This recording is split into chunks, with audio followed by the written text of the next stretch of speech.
Om Namo Bhagavate Vasudevaya.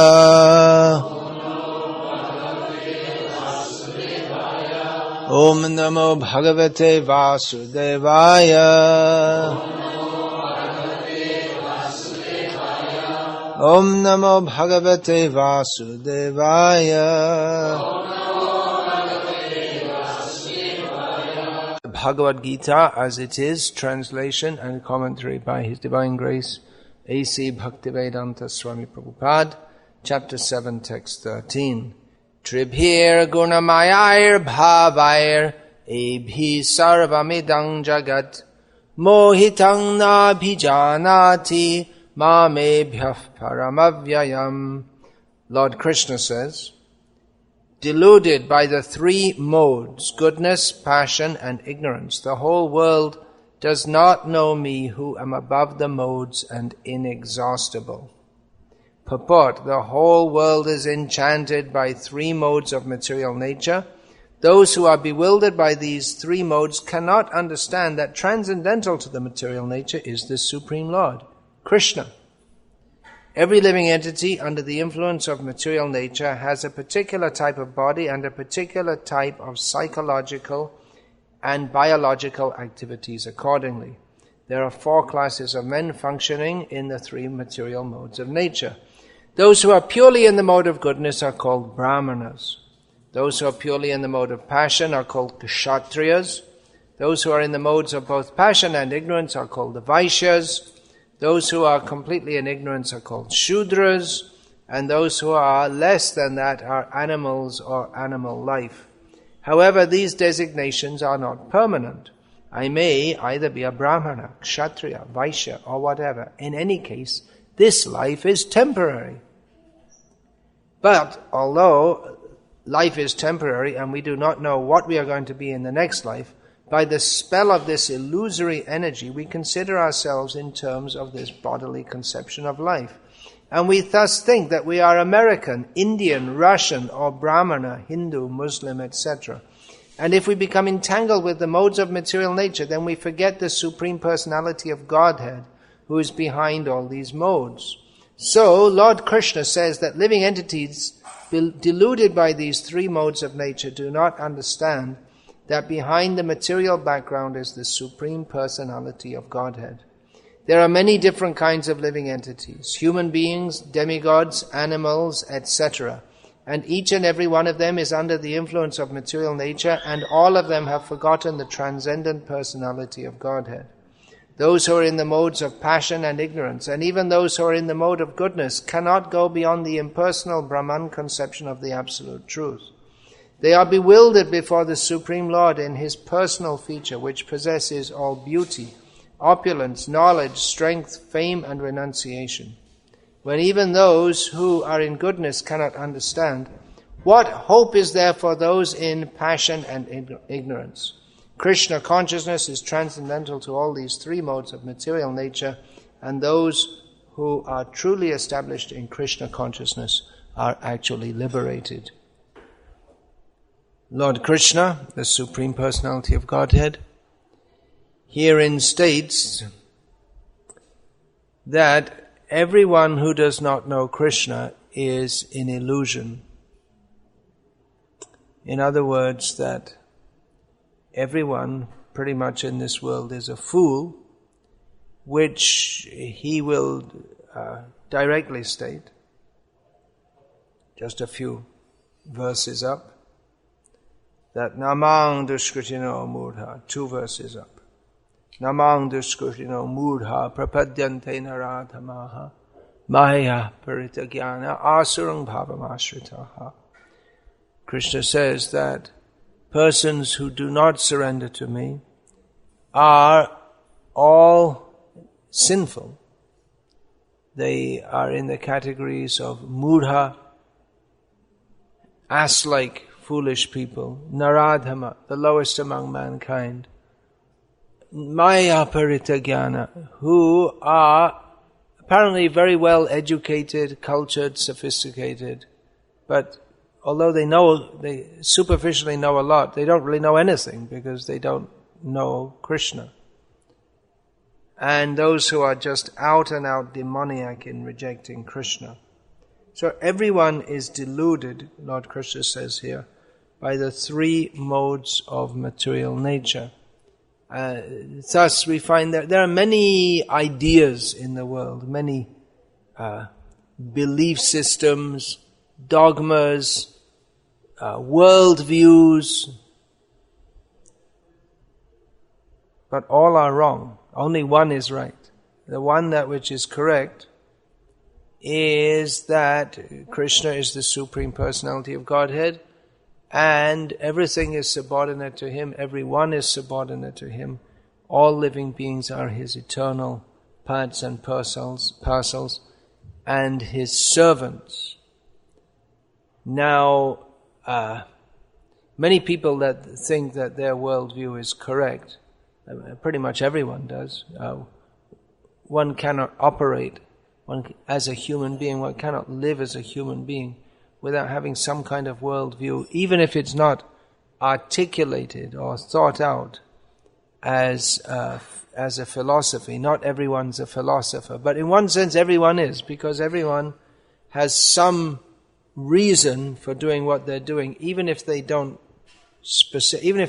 know that they have a reason. But if you ask them, well, why do you go to work? And they'll think, well, that's a stupid question, because I have to earn money and to live. So even though they don't think about it specifically, they presume themselves to be the body, and that it is required to go to work to maintain the body, and maintaining the body that's it. That's the goal of life. So there are various delusions. Everyone is deluded according to the three modes of material nature. Those who are in the mode of ignorance, their outlook is that just neglect, avoid activities, be lazy, just somehow drag oneself through life. Or another aspect of the mode of ignorance is very black magic or satanic practices, or deliberately doing harm to others, taking pleasure in others' pain. In the mode of passion, people are very active for getting newer and newer things. This whole idea of the progress of the human race and development. We speak of the developed countries and the developing countries. This whole idea that we should develop and improve the human situation it all springs from the mode of passion, from the idea that we as humans can improve our situation and make the world a better place by our endeavors. And it's very deeply ingrained in the consciousness in the Western world. People think that you have to get ahead, make progress, become a success, and that's also all that's being exported all over the world, so that in India, among the large middle class, it's considered that one has to become a success, which is measured in terms of one's educational qualification and earning money. So this is all delusions of the mode of passion. That you see, America is such a great country because every city has so many big buildings. It's developed. But this is all in the mode of passion, because there's what is the actual benefit there? In the mode of goodness, it's a different outlook altogether. That the idea that real development and real progress is not by rearranging matter in various forms, mining various minerals and processing them and rearranging them as buildings motorbikes, bridges, electrical appliances. But in the mode of goodness, the understanding that real development is development in spiritual understanding. But even that is a delusion, or gives rise to delusion if one does not surrender to Krishna. If one is spiritual but doesn't understand the Supreme Spirit is Krishna, the Supreme Controller, then one is also in delusion. So everyone in this world is in delusion, and the only actual path is Krishna consciousness. Now we may think this sounds like some kind of fundamentalism. Everyone's going around saying, well, if you don't bathe in the blood of Jesus, for instance, whatever that means, we're not exactly sure what it means. It doesn't sound very pleasant. What do you have to do? You have to stick a spear in the side and get some blood out. So you have to bathe yourself in the blood of Jesus, and the Lord is coming soon. He was expected on May the 21st, but he missed the bus or something. Didn't quite make it, but took a wrong turning, but never mind, he's coming soon, and you better get ready. So it may sound like fundamentalism to say that this is the only way, but this is not fundamentalism. We should be able to understand, if we're at all sober and clear thinking, not very common qualities, because we're in the world of delusion. But if we're actually, as Srila Prabhupada, he translates that verse, that, what is that verse? I'm not remembering now, but in the English he says that if one is actually sober and philosophically inclined, he uses these terms, one should be able to understand that there is actual reality. There is an actual proper understanding of things as they are. It's not that, well, you can believe anything you like and it's all the same. That's one common theory one theory that's common in the world today, that, well, you just believe whatever you like and everyone can believe whatever they like and it all comes to the same thing in the end. But that's not a fact. It's not that it all comes to the same thing in the end. Well, in one sense it does, because this fan, can we turn that off? It's air conditioning. We can't do anything about it, except turn it down maybe. All right. In one sense, all beliefs are the same. They all lead to the same goal, or they all lead to the same end. All beliefs in this world, they all do lead to the same end. That's true. They all lead to repeated birth and death. So the popular saying, Joto mot toto pot, which is sometimes translated as all paths lead to the same goal.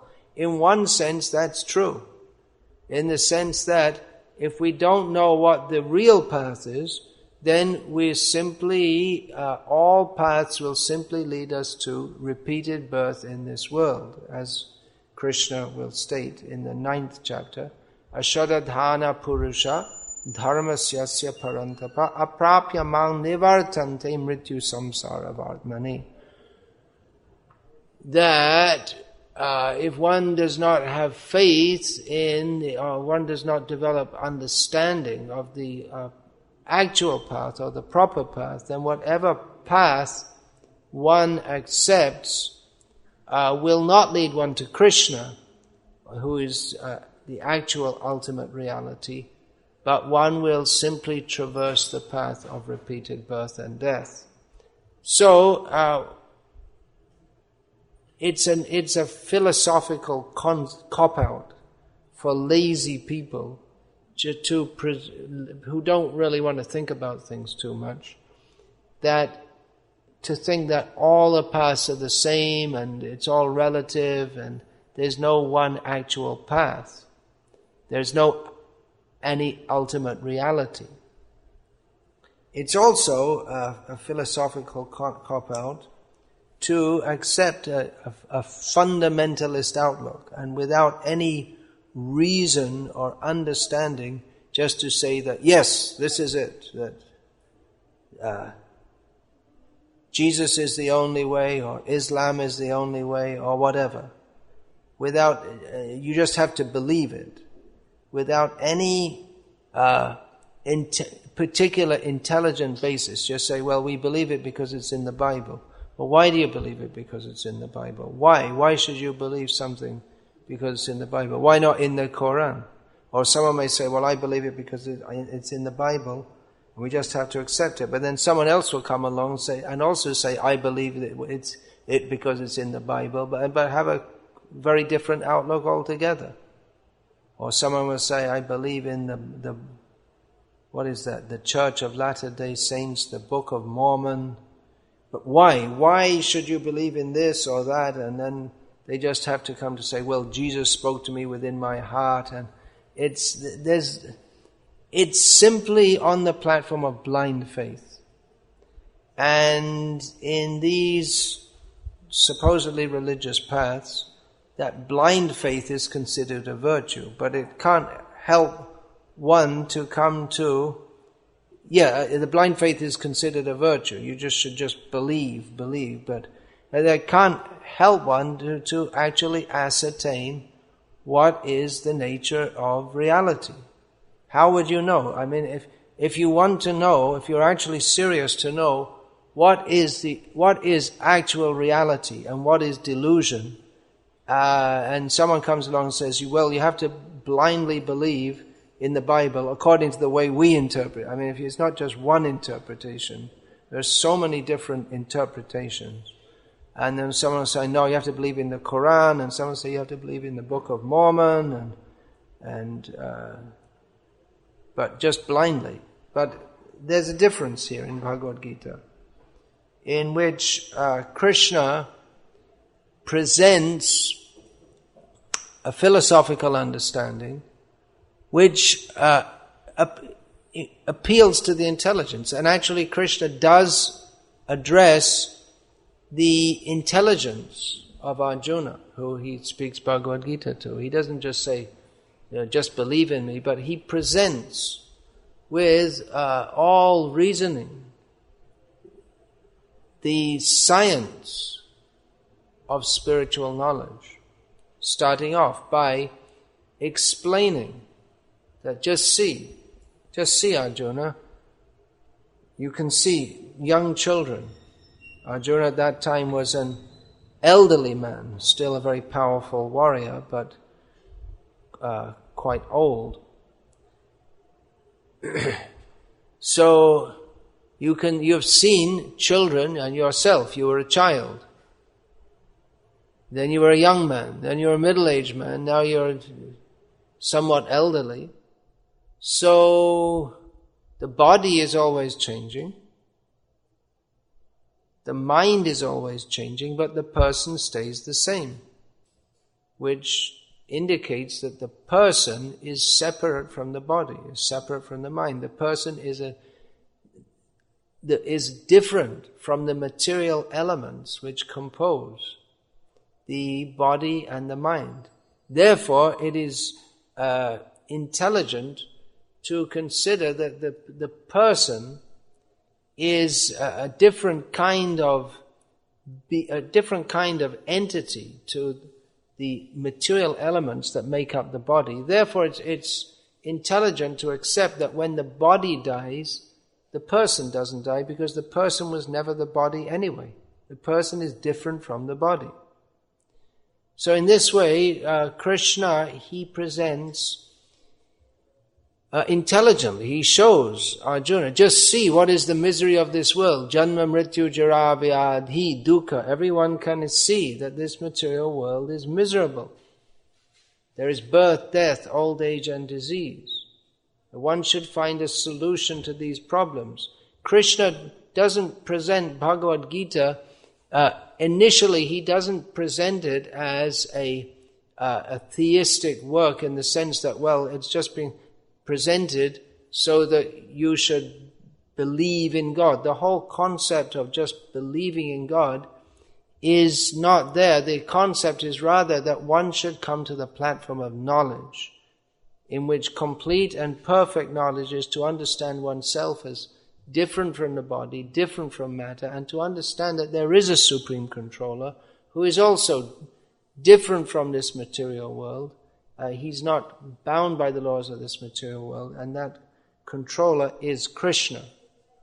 So in this way, Krishna presents Krishna consciousness, this movement of which this temple is a constituent part, is the International Society for Krishna Consciousness. So this is the ancient science. Ancient means, actually it's eternal, but from the temporal perspective it is ancient. It's the eternal science of knowing the relation of the soul with the Supreme Soul, who is called Krishna, is a person. Not just some amorphous entity with no name and no being, just this idea that the Supreme is simply some light. That is another delusion. So many ideas in the world. This, I don't know about now because I didn't, I'm not a regular TV watcher, but as a kid sometimes I used to see on TV, the TV company, they will go out in the street and just ask people, well, what do you think about this or that? Or they still do that, I guess, is it? They just go and ask people on the street, what do you think about this issue, this, that? So everyone's supposed to give their opinion. But on what basis should people give their opinion? People should know about an issue. They should, before they proffer an opinion on something, one should know what are the issues involved. So people, they may base their whole life on a theory of theism or some beliefs, what they call a belief system, or someone else may be an atheist, or someone may be just not interested in these things at all. In most of Europe, that seems to be the main attitude toward religion. In America, religion still, it's a big issue. But in Europe, in many parts of Europe, religion's it's just not an issue at all. I mean, I know myself, even though I was sent to a superficially Catholic school myself, and almost all the students going to the school and the teachers had no interest in or regard for religion at all. It was just a formality that it was called a Catholic school. It was just, religion just wasn't an issue. It was just something we never thought about or discussed, and it's just not there practically. So, but that's also that ignoring religion is also that's also a one kind of worldview. I mean, it's not even agnosticism. The culture I was raised in, it was more like a total apathy toward any important questions at all in the world. Is just presumed by everyone that, well, you live, and I guess they don't think, well, sometime you have to die also. So just mindless thinking. So mindlessness, either pious, somewhat pious, religious mindlessness of thinking that, well, we just believe and we must be right because we feel it in our heart. There's a problem with this feeling something in your heart because someone else feels something completely opposite and different in their heart. Someone feels in their heart that I have to kill for my religion. So the person who's about to, they're going to kill feels in their heart a completely different religious idea. So therefore all this can be understood to be various grades of illusion: pious mindlessness, impious mindlessness, all different grades of delusion. Therefore Krishna speaks Bhagavad-gita to give us actual knowledge of reality. Yeah, if we are actually intelligent, yeah, that's the word. Yes, if one is actually intelligent and philosophically inclined, then one should understand that although there are so many ideas in the world, and it may seem just like a complete jumble and confusion, and some people say, well, no one can actually know. They're quite convinced that no one can know what is actual reality. But they're so convinced that no one can know what is the actual truth. And others are convinced, yes, I know. But beyond all this jumble of various delusions and ignorance, Krishna gives factual knowledge in Bhagavad-gita. Now we may say again, that's just some kind of fundamentalism, but it is, Srila Prabhupada always presented this as the science of God consciousness, and Krishna himself presents that as the science of knowing one's own position and one's relation with the Supreme. So there are science means there are certain verifiable facts. Unless we're completely skeptical about everything, someone can doubt everything. There was some philosopher in America some time ago who his philosophy became quite popular. He promoted that, well, we should doubt everything. That's actually one of the principles of the so-called scientific method. You should doubt everything. So he promoted, don't believe anything. And then his philosophy became quite popular until he announced that, well, I doubt my own philosophy. But actually you can't live like that. You can't live in doubt all the time. You couldn't eat anything. If you doubt that the food is actual food, maybe it's just maybe this bread in front of me is actually a piece of plastic. It's a plastic imitation bread. Or maybe someone poisoned it, or maybe the laws of the universe or the laws of biology change so that if I eat this bread, even though it's perfectly good bread, it will of course it will poison me. Of course, bread or any food nowadays, it does poison us because it's all full of poison, but some more quickly acting poison. It doesn't. Most food just slowly puts the poison into you, and then you get cancer or something later on. But there are more quickly acting poisons also. Anyway, we can't live on a platform of doubt. We couldn't walk. We couldn't put one foot down if we thought, well, maybe that's not really solid. Maybe it's just an illusion, and it's someone's made some artificial flaw there, which if I put my foot in, it'll fall through. I mean, it sounds stupid, doesn't it? But the point is that we don't live in doubt all the time. We accept that there is reality at some level. But then, as Krishna points out here in Bhagavad-gita, the reality that we accept, by accepting this world as reality, then we are trapped in the reality of birth, death, old age and disease. That's real. Krishna gives us the method by which we can become free from that. So, an intelligent person should understand that although there may be many, many, many theories, something must be right. Some understanding must be correct. It's not that everything is all wrong, or there's no actual platform of reality. That is called Shunyavad, when everything is rejected and everything is just becomes a big skeptical zero. But there is reality. And that is revealed in the Vedic scriptures. This appeals to a person who is actually intelligent and philosophically inclined. That reality is Satyam Shivam Sundaram.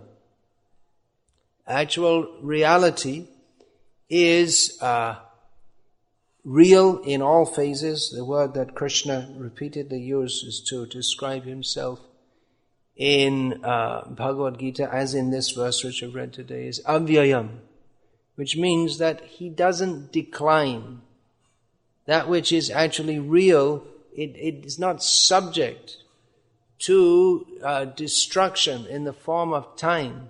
There are many aspects of this supreme reality. Siddhane rastakuhakam. He's always beyond. Krishna is always beyond the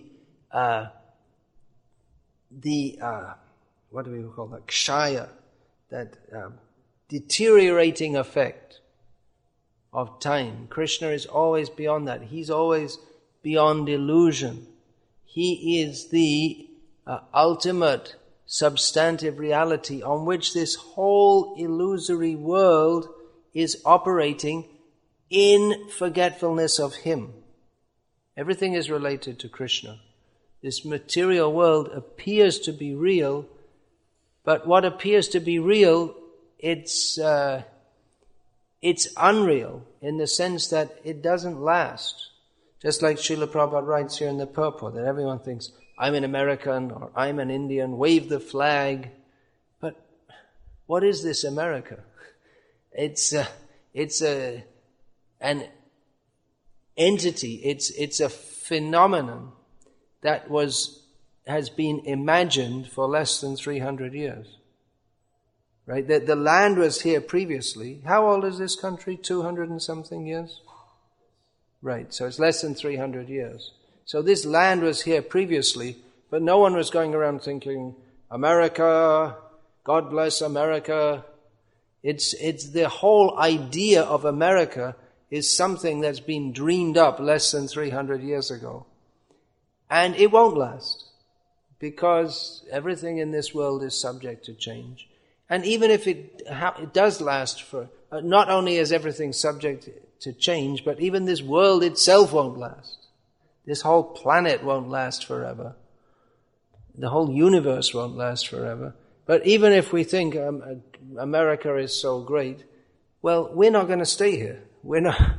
Every one of us sitting in this room, if we come back in 100 years, maybe this building will be here. We hope so. But we all won't be here. We all have to get out of the situation we have. There are so many millionaires living in this affluent city of Dallas, but that's all an illusion, thinking I'm a millionaire, because it's momentary. Flick your fingers. According to Einstein's relativity theory, if you flick your fingers on a planet which is further away from the sun, then the moment, one moment is longer than a moment on this planet. So that's described in the Vedic literature, that there is Lord Brahma, who's the topmost, on the topmost planet of this universe. And in his planet, one moment of time is thousands and thousands of years on this planet. But even he has to die. So, what is the nature of this world? Why take it so seriously? Is there not something beyond all this? Yes, that is Satyam. That is the Param Satyam. Krishna, who is inexhaustible. There is the world of reality beyond this ridiculous drama of ourselves, we all take ourselves so very, very seriously as we jump around in different bodies for a short time. We all think we're very, very important. I'm very important. The dog on the street also. Of course, you don't have street dogs here. In India, there are literally millions of them. They also think they're very important. Everyone. The ant also thinks, I'm a very important ant. Of course, he doesn't have a very developed intelligence as far as we understand, but within his own capacity, he takes very seriously what he's doing. But it's all meaningless. So what is meaningful? That is Satyam, who happens to be Krishna. Shivam, God is good. God is good. Not so indisposed towards those who neglect him that he will burn them forever. He's a better person than that. He is actually a well-wisher. So he is all good. And if we approach him with an honest consciousness of wanting to serve him, then Krishna will very kindly accept him. So Satyam, Shivam, and God is very beautiful. This we should make known to the pious people of America who believe in God. He's very beautiful. Just see how beautiful these paintings. I was told that these paintings here in this temple were evaluated as having a value together of approximately $800,000. That's quite a lot of money. But Krishna is more valuable than any millions of dollars. Krishna's beauty is Kandarpa Koti Kamaniya, Vishesha Shobham. His specific beauty is more attractive than that of millions and millions of gods of love. In this world we don't see, therefore we may not believe, but there is a God of love who is very attractive to people of this world. But the love in this material world, like everything else in this material world, simply ends everything gets put on the conveyor belt that inexorably marches toward birth, death, old age, and disease. It's all temporary. Whatever love we have. I love America. I love my dog. We love so many. I love tea and biscuits, or coffee and biscuits, or coffee and cookies, whatever. In England it's tea and biscuits. I was born in England. So we love so many things, but it's all on a roller coaster heading for a crash. But Krishna is the transcendental God of love. Means he's not affected by time. It doesn't end in bitterness and suffering as love in this world inevitably does, but is always increasing. Krishna's beauty is always increasing. His love is always increasing. There's nothing bad or undesirable there. Everything is totally desirable and totally satisfying. So this is the great science of Krishna consciousness, to understand reality, understanding that everything else is a delusion, and therefore one of the duties of the members of the Krishna consciousness movement is to point out to the people of the world that everything here is a delusion. Reality is not of this world. Reality is not of a plane in which there is repeated birth and death with struggle and suffering, but we are meant for happy life. And all other things, trying to be happy in this world, on the terms of this world, it's simply a delusion. There's so many varieties of delusion. So devotees of Krishna, they should not be victimized by these delusions. That's the symptom of a self-realized person. He's not victimized by the various delusions of this world. He sees initially with the eye of Shastra, of Vedic knowledge. by which he can understand that all these different theories, this mindset that we are programmed into in school and by the mass media and by the whole culture, that life in this world is meant for enjoyment and God bless America, and so many different ideas, whatever they may be. If we examine all the philosophies and ideas and theories of this world, we'll find them all to be lacking. But Krishna consciousness that is fully adequate in all respects to satisfy every single person.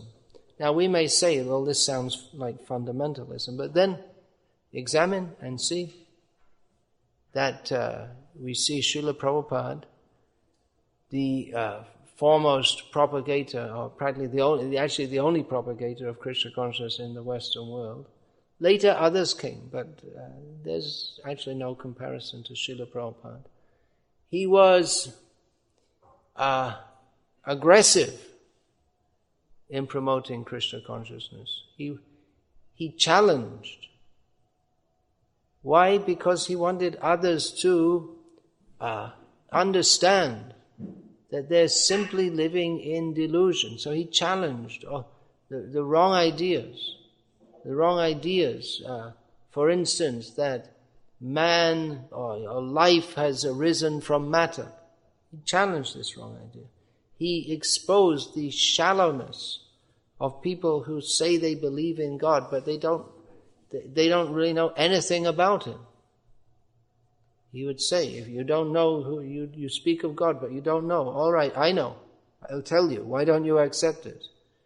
The various wrong ideas that the ultimate spiritual reality is some light that we all have to merge into. Srila Prabhupada would challenge these and expose the inadequacies of these common misconceptions. So devotees should be aware of the reality which is Krishna consciousness, the actual understanding of the philosophy of life as presented in Bhagavad-gita and Srimad Bhagavatam, and not be deluded by the myriad delusions which this world presents.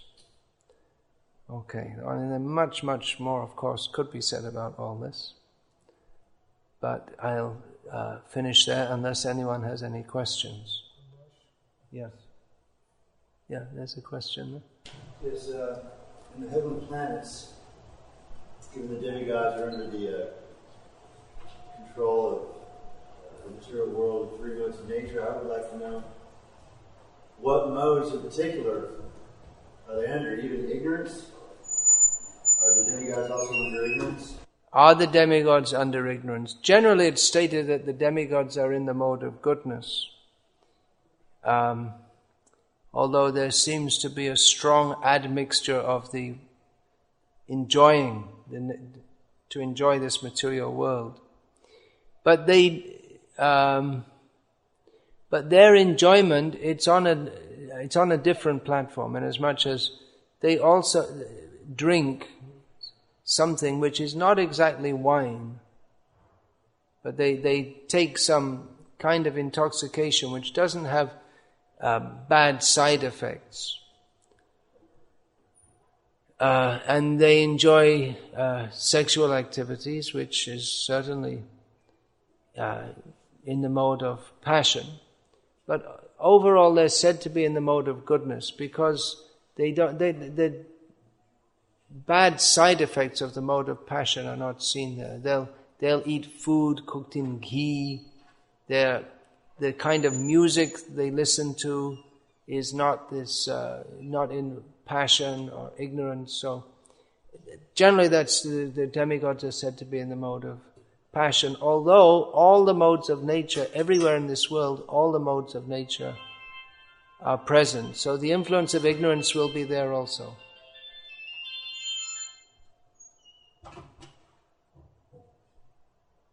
In the heavenly planets. Yeah. Yeah, you have a question? Okay. All right, next microphone can come here.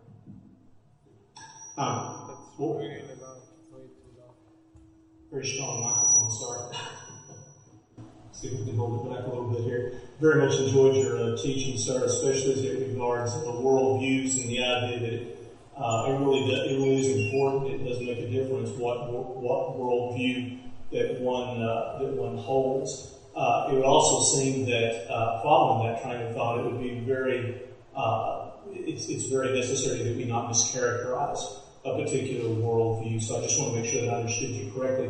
Were you advocating that Christianity advocates a type of circular reasoning, blind faith type of belief? And the reason I'm asking is there seem to be many scriptures that would contradict that, such as 1 Thessalonians 5:21 that says, "Prove all things, hold fast to that which is good," which the emphasis, of course, there will be on prove all things. Prove, yeah. Prove all things, which would go against the idea of a blind faith. Yeah, it would do, but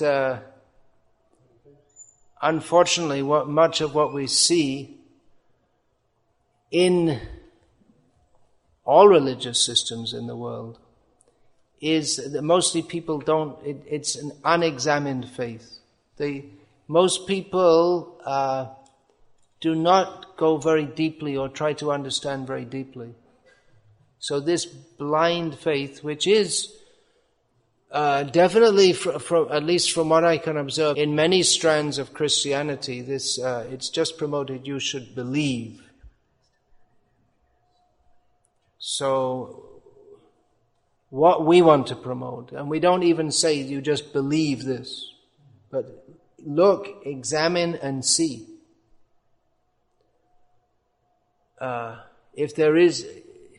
If we look, examine and see, if we're actually intelligent, we should accept that there is a supreme controller, that there is God. Then we should find where is the developed knowledge of God and of how to approach Him.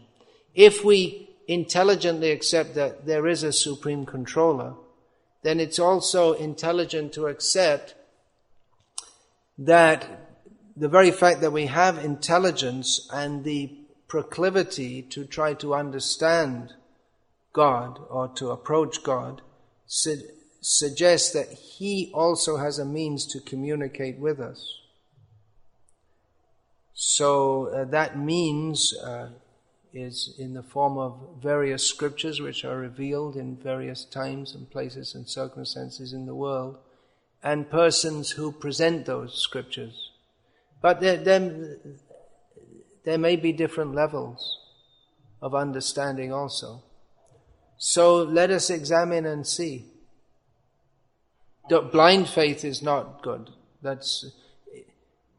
It's not a strong platform. One can easily be misled into either just sentimentalism or fanaticism like that. Yeah. I'll agree with you fully. It sounds like to me your bone of contention might be with some of the ones who have some of the practicers rather than the actual teachings of the old. Exactly. Yeah. We're in agreement there. Thank you, sir. Thank you.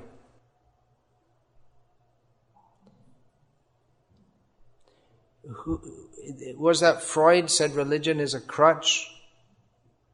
It's a psychological crutch. Well, for many people it is.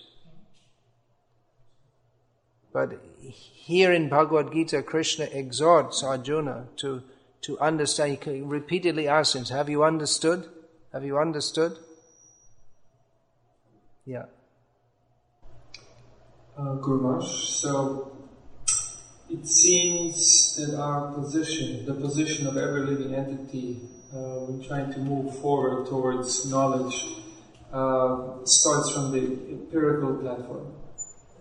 Yeah, well, the search for truth begins with the discontent with one's present position.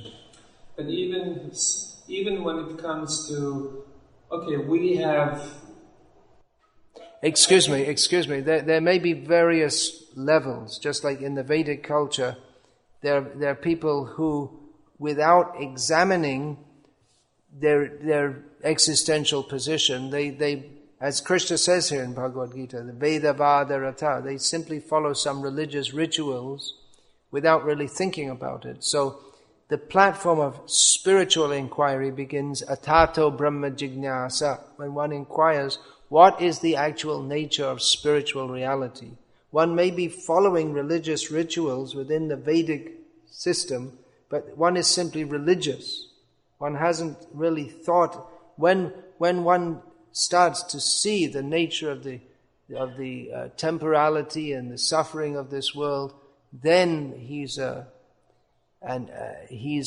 candidate for inquiring into the nature of spiritual reality. Yeah. Before I actually present my question, I have to see that we agree on certain premises. Yeah. So I was just correcting my okay. observation. So the premise that we start from the empirical platform, would that be correct? After all, you said philosophical. Well, yeah. Well, it may be. You see, there are some people who may start off just examining philosophically, or just seeing what's going on in this world. But there may be other people also who start off in the Vedic culture, and they accept the Vedas. They're coming from a different platform. Why do they accept the Vedas? It may be just because they're born in that culture. Okay, but wouldn't that be a blind faith? Yeah. So that's the platform we should reject. Yes, and Krishna rejects it in Bhagavad-gita. So the premise that we start off from the empirical position would be correct. In other words, I observe, I have experience of this world, and I interpret it in philosophical and intelligent way. So my position is always, I start out from the empirical point. Yeah, we start off from our own observation is there. Observation of ourselves as distinct entities. And from this position, it is very clear that there has to be metaphysical reality, because if everything's reduced down to physical reality, it just absolutely makes no sense. Yeah. But now when we have come to the metaphysical point, our journey took us to that point, to metaphysical point. I mean, how do we discern what's the nature of metaphysical reality? Are we again left with our empirical quest and tools, or should we really go and try out every single so-called metaphysical process before we find one that's consistent? Of course, it's not possible to find out every single process. If one tries to examine philosophically so many things, there will come a point which it doesn't take if one is sincerely trying to seek out the nature of reality, it doesn't take very long before one comes to the point of confusion and understanding that you're not going anywhere. You're like a dog chasing its own tail. You can't, how far you can go with your own mind and intelligence, it's very limited. And at that time, if one has the inclination to, or one can discern or intuit that there is a greater power beyond me, that is my well-wisher, then one will pray to that person, even though one may not know who that is, and the grace of God will descend in the form of a person of this world who can guide one through this jungle of various ideas. That's described in the Chaitanya Charitamrita. Brahmanda Brahmite Kono Bhagyavan Jeev Guru Krishna Prasade Pai Bhakti Lata Bij.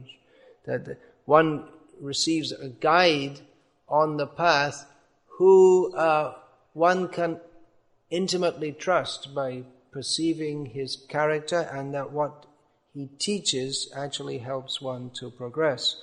Now, there may be various gurus. I'm speaking about guru, one who can guide us. Teacher, who can guide us through this. But there may be various teachers also at various levels of realization. So it may be that one progresses, but then again finds discontent. And it may go on even for many lifetimes like this. So even at that point, one's again left to deal with Yeah, ultimately it's experiential. Ultimately it's experiential. Everything is, even knowledge. In the, I suppose it's another modern Western, or that the body of thought which has evolved in the Western world separates or attempts to separate knowledge or what's supposed to be science from experience, objectivity from subjectivity. But in the Vedic tradition, the two are not, there's no attempt to totally disassociate them. In the Vedic metaphysical, what we would call metaphysical tradition. At the same time, we have to understand that we are not the arbiters of reality. We are tiny living beings, and there is a supreme being. So ultimately, that depends on the descent of His grace. And as long as we are apathetic toward that supreme being, we may, by simply trying to cultivate knowledge or spiritual experiences by doing meditation or yoga or simply analyzing the world, our path of progress will be very slow and very difficult. And although we may attain some level of realization, that will never truly satisfy us.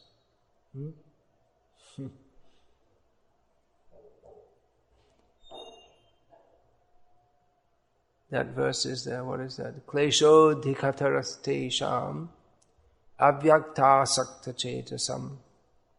What's the next line? Avyakta higatiya dukam dehavadbhiravapyate. That those persons who try to make spiritual progress, avoiding the reality of the personality of Godhead, the supreme controller, all beautiful, all loving, all kind. By avoiding Him, then we simply we go through many, many difficulties. And if we simply accept that, yes, I am a servant of Krishna, so let me serve Him, then immediately our path becomes very clear, because that is the correct path.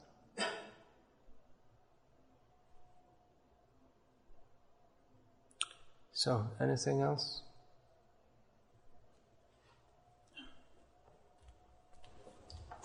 All right, so thank you very much. Yeah, all right. Traditionally, in the purport, it said, we read that those who doesn't understand Krishna, they are more of ignorance. Sorry? Those who doesn't understand Krishna, they are more of ignorance. Yeah. So, we really understand Krishna and sincerely accept, try to progress in devotional service.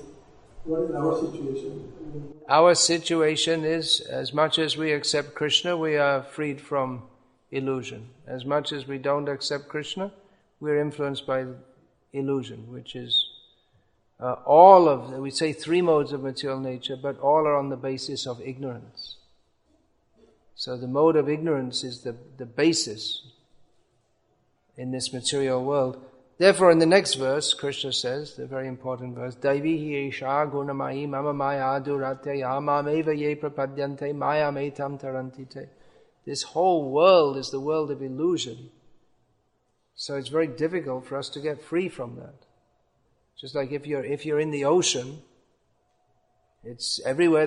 You're just swimming, and where are you going to go? There's only water. If you want to get out of the water, how are you going to get out of the water? Because there's only water. But if we surrender to Krishna, then we can very easily cross over this ocean of ignorance. Krishna will come and pick us up out of the ocean. Otherwise, by our own effort, how are we ever going to swim? We can't swim across an ocean.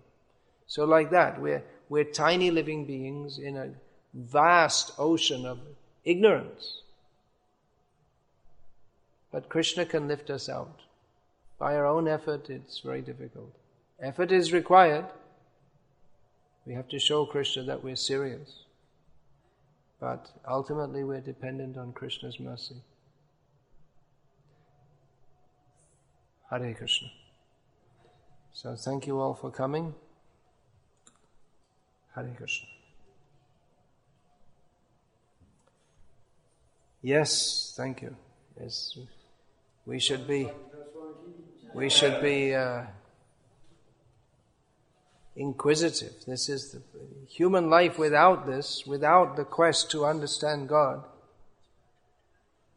It's a wasted life.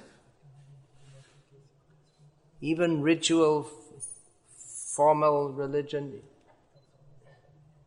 we should think, use the intelligence that God has given us. Think